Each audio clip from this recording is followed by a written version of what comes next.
If you really want to eat only once a day, or it's simple, the no pain kind of vegetables that I have listed some to you, not all of them. I don't have time to think about too many things. The Supreme Master television work physically takes up a lot of my time. A lot, many hours, and I do other things as well. Even photography takes many hours for you just to enjoy a few seconds, a few minutes. My team works very hard, and of course, I'm working along with them. But I think the list that I have listed for myself, is enough already for me to live on. It worked. It works up to now. Yeah. And if you don't want all those, you can even just have a brown rice, sesame, and some fruit. Yeah. Melons, those are no pain fruits. Then you're okay also. And you feel satisfied. You will feel light-hearted, light-footed as well. You'll be happy. But of course, if you are in any situation that you don't have those foods and you have other foods, vegan, of course, then you can partake in some. Yeah. But if you worry that you don't have enough nutrition, then it's a very, unnecessary worry. Yes. You can also eat white rice with those vegetables and fruits that I listed, even though the list is not complete. It's enough. My God, we don't live to eat, we eat to live. And in old time, even, many of the priests, live in the desert. They didn't have any food. They just ate like dry bread and just dip it into water, and that's all they ate. And maybe some dates, which were easy to store and kept for a long time. They just accepted maybe 6 months supply of food, enough to survive. And these priests and monks or nuns just wanted to be alone, to pray to God, to feel God's love and blessing, that God will bless them. They just wanted to be alone with God, whether they were already very highly enlightened or not. The noble ideal, the lofty goal is to reach God, to know God, to love God more, and to be enlightened in this respect. In the Himalayas, also many Hindu monks just ate whatever dry food, that they could store in the Himalayan mountains, very high, far away from it all. Maybe just some rice and dal, the lentils that they can cook with some salt and maybe some spice if they have it. Otherwise, that's all they live on. Because in the deep Himalayas, like Gumuk, the snow will cover all the road or any access for at least 6 months. So for 6 months, nobody is able to go to Gumuk, such a deep and high region of the Himalayas, to supply any food or anything. Perhaps some of these monks also live on air, like breatharians or waterians. It's easier and simpler for them to be away from the world so that they can enjoy the bliss with God or contemplate on God. It would be the best if they already have a master who transmitted to them the liberation method, and then they continue to stay far away from others so that they have easier access, easier contemplation. But they don't do much in such a region.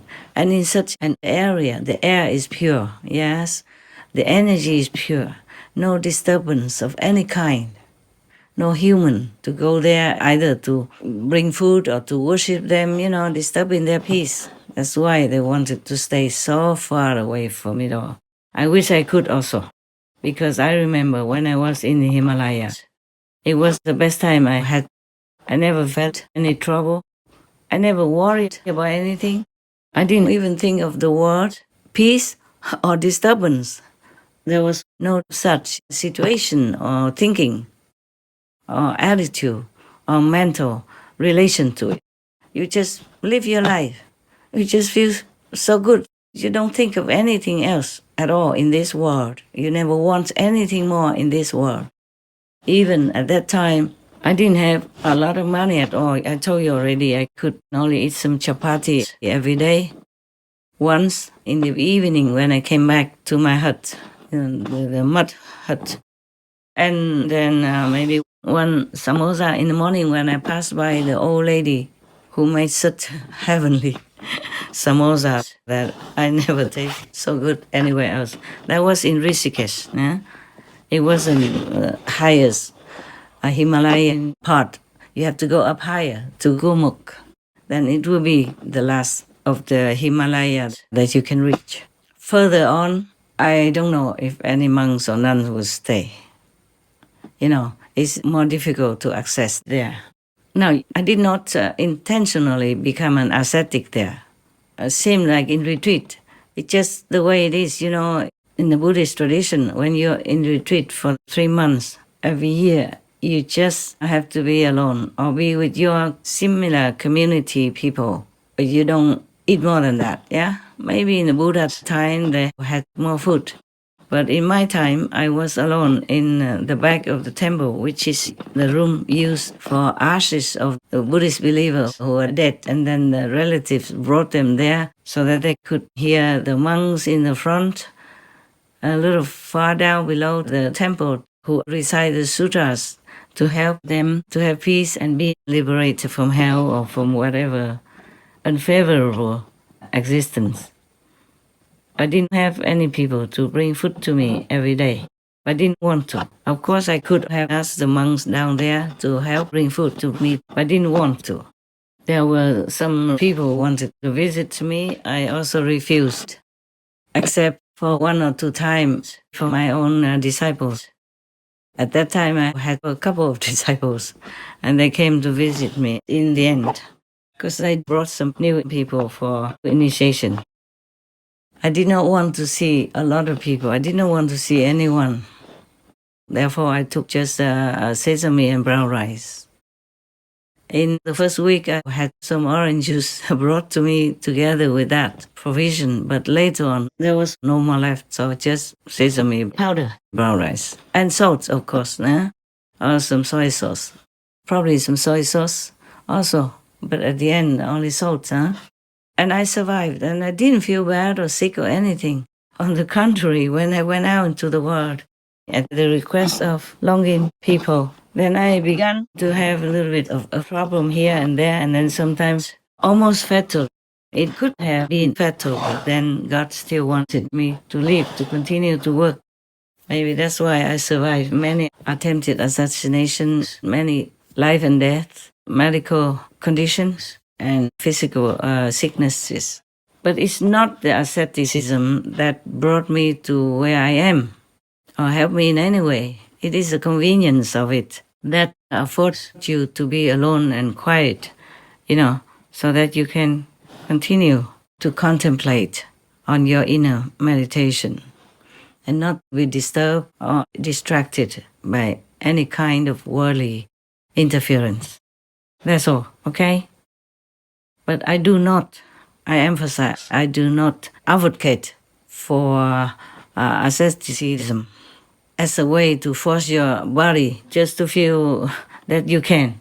Of course you can, but do not try to force yourself too much into trouble, all right? I just want to tell you, if you want to have less meals or less troublesome cooked meals, then you can have them. More simple. But do not force yourself. Okay? If your body cannot bear it, stop immediately and return slowly to normal. Do not immediately jump from one extreme to the next relaxing kind of way of life. Okay? But always be vegan, yeah? Not because you're scared of karma only, but mainly because we don't want to hurt any beings. Even animal beings, they don't look like us, but they are souls. They have souls in them, and they have spiritual connection with the universe.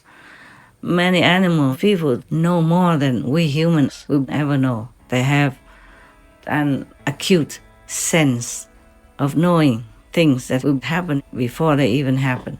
They could see through you.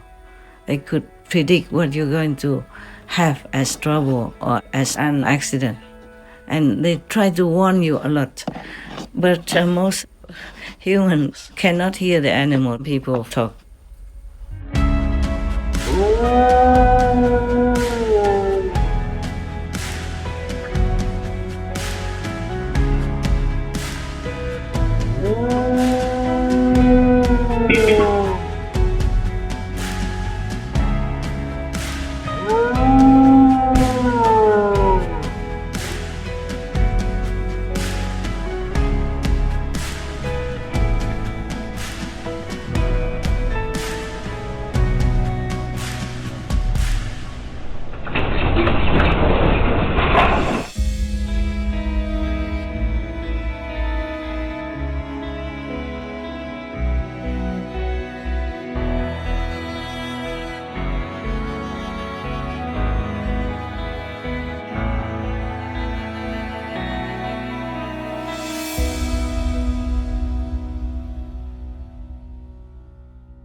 Sometimes you see an animal person suddenly jumping around you and disturbing your TV watching because that animal person knows that that program will bring you bad karma, burden, for example, like that. My dog people know that.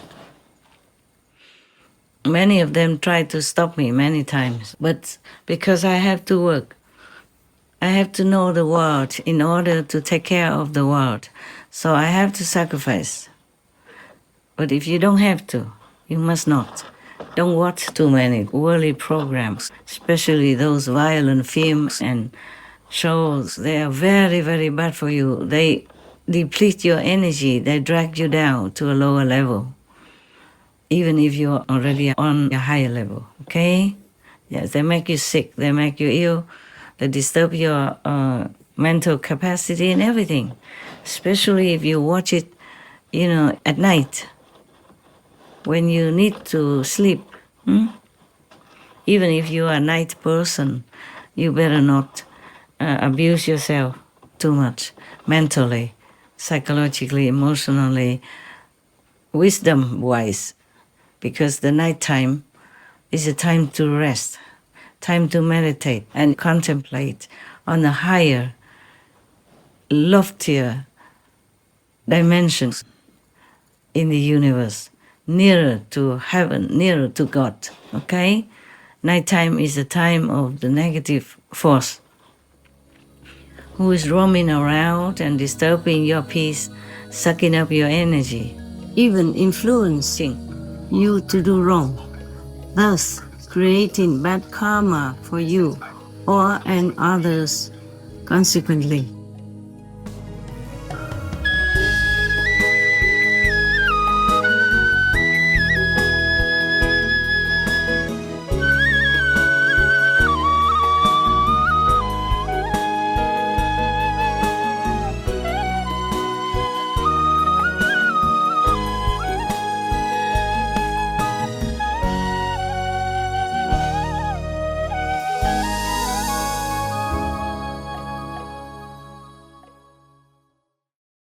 Supreme Master Ching Hai, vegan, is a world-renowned spiritual teacher, humanitarian and artist.